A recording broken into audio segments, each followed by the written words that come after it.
With the apparent stalling of development and further rework of the entirety of Vultures 2, we are finally starting to see some of the more desired songs go up for sale, albeit with an insanely heavy price tag.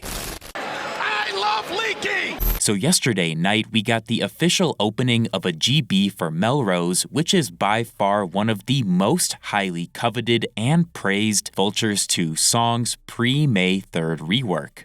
Pussy got me back on This snippet was brought to you by Lewis.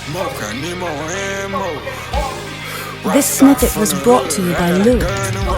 The song was first previewed on March 9th at the private Yeezy HQ listening party, where we got to hear tons and tons of gems that were unfortunately pretty unfinished, which is definitely how I would describe Melrose. Ye and Ty debuted nearly 2 minutes and 20 seconds of Melrose on March 9th, and what we got to hear is not something I'd call a finished song. Most notable on this version is easily the Cardi feature verse, which is for sure some of his best vocals done in the I Am Music era that sound incredible over the electric guitar based beat.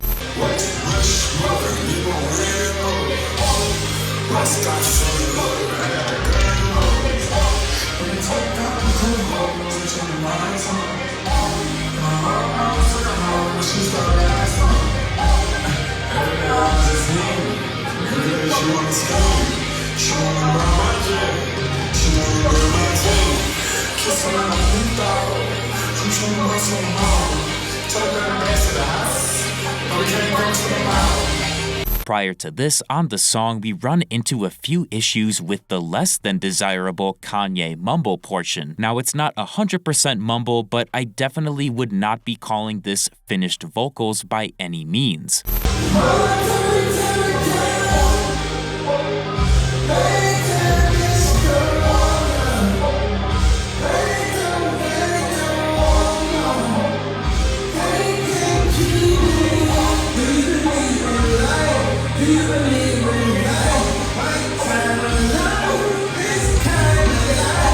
Realistically, the intro verse portion sounds about 50-50 mumble non-mumble, but again, it is just a recording from the listening party, so perhaps the CD quality version will sound quite a bit better. Kanye's bridge portion with Cardi growling and hissing in the background is finished, however, but the lyrics there are so simple that it should go without saying that this part is done. Kanye will often record freestyles trying to get a bridge or hook idea first and then build out, finishing up verses later, so this definitely strikes me as just the chop of his initial freestyle placed over the Melrose beat, which was produced by the Lab Cook and OG Volta. Pussy got me back on Melrose.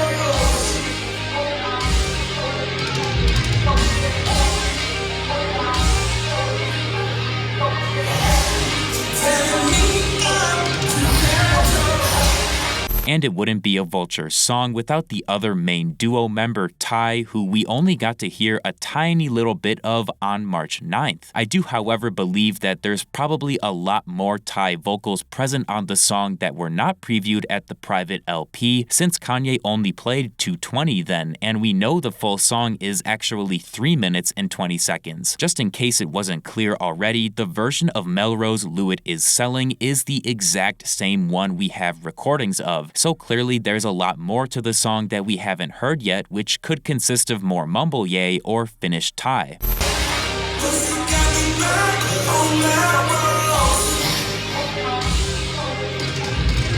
Now let's discuss the pricing of this GB, since it seems to be a hotly contested topic among Kanye fans. Lewitt has set the price of Melrose at a steep $10,000, with the fundraising at the time of me writing this script sitting at just under $2,000 out of the required $10,000. Vultures 2 songs are super coveted right now, so a high price is definitely warranted, but I've seen a lot of people complain specifically about the unfinished Kanye vocals. We should also also make it clear that Yeezy Cord are not running this buy. It is being ran 100% by Cardi Cord, and thus the majority of the donors are Cardi fans who are essentially raising $10K for a feature verse. The leak economy is obviously a black market, and therefore, because Lewitt is selling the song, he makes the rules. But I think there's no denying that the pricing here shocked quite a few people, so I'm super curious to hear from you guys your thoughts on this. Is Melrose worth $10,000 in your opinion? Why or why not? Let me know down in the comments.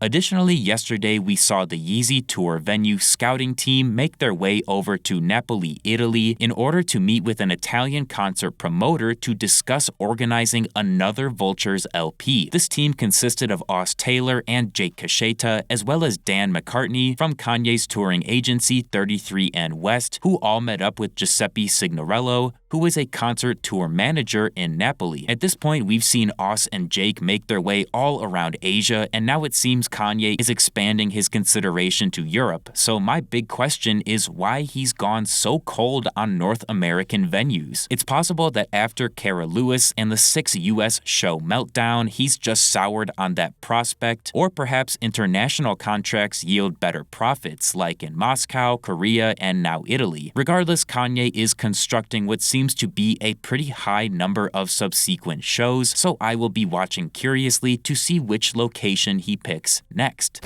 And finally, we got a bit of miscellaneous info yesterday from Rodri, with him stating that an alternate version of So-Called Friends with production from Shadow does in fact exist. People might look at this and call it obvious info or unnecessary, but to me this is incredible news because I personally find the original beatbox drums kind of annoying, so knowing that there are possibly other versions swapping that out is music to my ears.